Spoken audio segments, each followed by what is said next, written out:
This happened a few New Year's Eves ago. I was driving to my parents' house to celebrate the new year with them. A simple trip. I was used to long drives. Snow started falling about an hour into the drive. Light at first, but it kept coming until I found myself in the middle of a snowstorm. The highway grew slippery, and visibility dropped to near zero. My car, a small one, wasn't built for driving in the snow.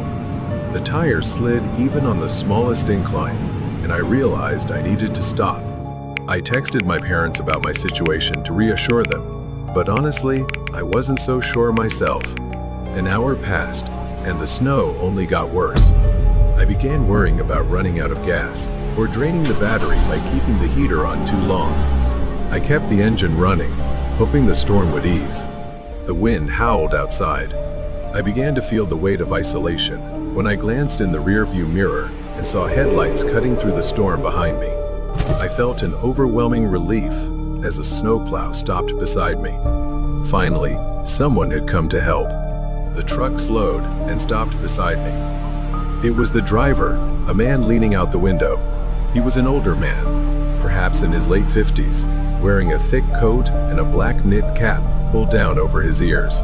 I expected him to say something, but he just stared at me for an uncomfortably long moment. His voice was hoarse, like someone who had smoked for years. "Are you okay?" he asked. I told him I didn't think my car could handle the conditions, and he said to get in, that he'd take me somewhere safe. He got out of the truck.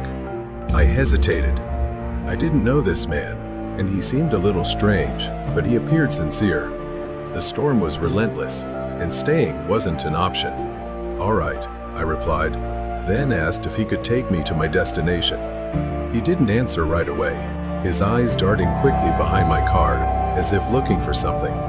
Then, without a word, he told me to get in. The warmth inside the snowplow was a relief compared to the biting cold outside. We didn't talk much during the ride, but as the minutes passed, I began to sense something strange.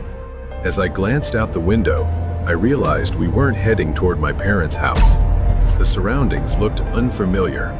A lingering unease crept in. I asked, trying to sound casual, "Are we going the right way?" The driver didn't look at me and said it was a shortcut. At least GPS showed we were going the right way, so I figured I was just being paranoid. I glanced around the truck. Everything was a mess.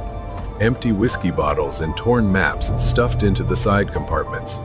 My eyes stopped at something wedged between the seats. A knife, half hidden under the chair. Suddenly,